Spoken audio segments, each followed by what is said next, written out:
Chapter 17. Quilliam. Usama Hassan is a big brain in Islamic studies, linked up with the Quilliam Foundation. If you were around in 2013, you probably saw a bunch of headlines about how Quilliam converted me when I bailed from the EDL. Honestly, I laughed. Hard. But Usama? Solid dude. Still rate him. My whole Quilliam era kicked off thanks to When Tommy Met Mo, a Channel 4 doc. Some Scottish chick from Mentorn hit me up while I was fresh out of prison. Passport case, long story. I told her I was done with EDL. Then boom, Lee Rigby got murdered and everything flipped. I called her back. Enter Mo Ansar, a media-friendly Muslim with lefty credentials. Someone thought it'd be hilarious to throw us together. Dude was circling Quilliam back then, but he played it safe. Producers wanted me to show him the real Luton, introduce him to families torn apart by grooming gangs. He refused, wouldn't come out at night, wouldn't step foot in a pub to meet EDL lads, even just to talk. Everything had to revolve around Mo and his religious script. Zero compromise. And get this, after the Breivik massacre in Norway, Mo legit wrote to the government asking for the EDL to be banned. The official response? Can't outlaw them, but we're keeping tabs. Looking back, I really should have clocked how deep the state was invested in making me public enemy number one. Mo was a walking caricature. Day-to-day, suit and tie. Camera rolls, full-on robes, skullcap, holier-than-thou energy, peak cosplay, zero authenticity. And if this was supposed to change my mind, lol. Hard pass. But hey, it did introduce me to Usama and historian Tom Holland.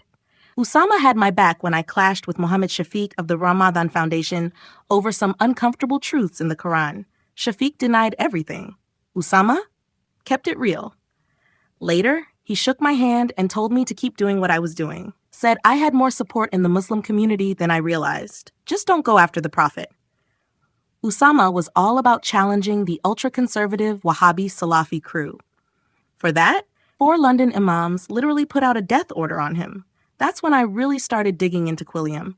By the end of the doc filming, I'd made my decision. I was out of the EDL. Then I met Majid Nawaz, Quilliam's head honcho.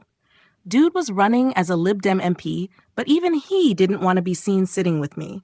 Still, he dangled a future if I ever left EDL, maybe we could work together. Sounded interesting. I won't lie, my motivations were messy. Quilliam needed a PR win. I needed options. And let's be real, public funding thrives on results, and I was one hell of a headline. Meanwhile, I had bigger personal problems. Mum's health, a mortgage case hanging over me, possibly another prison stint. Survival mode was on. So we met up, me, Dev, Quilliam reps. Kev Carroll, EDL co-founder, wasn't sold on it, but I laid it all out. I was probably heading inside, EDL had zero resources to help, and Quilliam was offering support. Kev bailed from EDL, sat down with them. The deal? While I was locked up, they'd cover my wife's rent and basics. In return, I'd be their reformed extremist poster boy. Except, yeah, it didn't go smoothly. They cut the monthly allowance in half 2 months in. Funding issues, they said. Dev lost his shit. I rolled with it. Ended up only doing 6 months inside instead of the expected 3 to 5 years. Small mercies. The big picture? Quilliam equals lads who mean well, system that's broken. Usama? Genuinely great guy. But his existence in the Muslim world? Hanging by a thread. Death threats just for promoting moderation. That's the real issue. It's not about the rare good guys like Usama. It's about the extremists calling the shots. You can't reason with these people. You can bribe them. But hearts and minds? Nah. Not happening. Best case? They pretend to be on your side for tactical reasons. Worst case? You get played. Either way, you're getting finessed.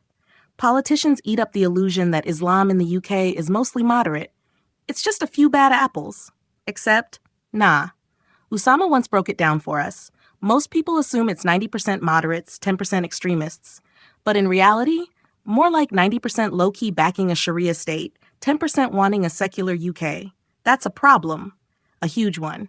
But the government funding the illusion that reformers like Quilliam are making a dent. I mean, look at Saida Warsi. No election wins, but still a baroness. Token Muslim, given a seat at the table. First, she talks tough on extremism to impress David Cameron. Then, she flips and starts blaming Britain for everything when she needs street cred. Zero loyalty, all self-interest. And Quilliam, they need to keep government funding flowing, so they play ball with the establishment. Majid even set me up with his rich friend Iqbal Wahab, big London restaurant owner, establishment guy. They pitched me on the forgiveness project. Cheeky bastards.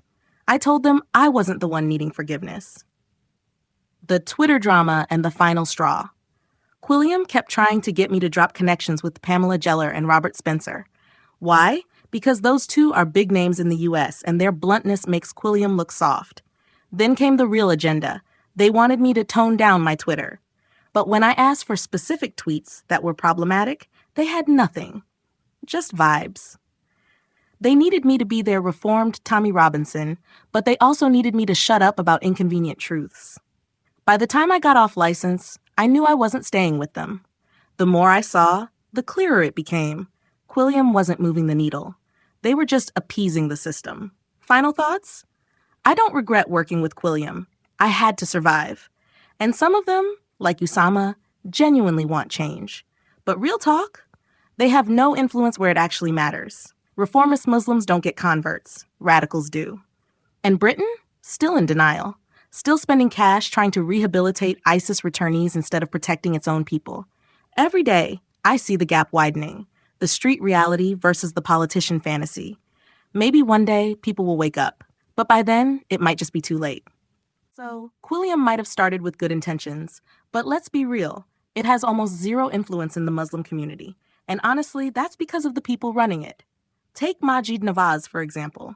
When he went head-to-head with Anjem Choudary on Newsnight with Jeremy Paxman, it was chaos. Majid kept pushing Anjem, basically forcing him to admit that, in his view, Majid was an apostate, someone who had turned away from Islam and, according to extremists, should be executed. It got to a point where Anjem just smirked and said, "You know the answer to that." Translation? Yeah, he'd have him killed. Now imagine if I said something even close to that. I'd be arrested before I could blink. But for some reason, Anjem Choudary can say whatever he wants on national TV. The whole thing just proved one thing. Majid isn't exactly winning over extremist Muslims. In fact, they straight up want him gone. And let's talk about these government-funded anti-extremism groups. Half of them just end up throwing money at the same people causing the problems. Case in point, I met a guy who went on a race awareness course, only to find out the trainer was Abdul Qadir Baksh, someone who believes apostates and gay people should be executed. And yet, this guy was teaching the police about Islam. You can't make this stuff up. A Jewish woman at the event pointed out rising anti-Semitism among Muslims, and Baksh just dismissed her, telling her she didn't know what she was talking about. Like, really?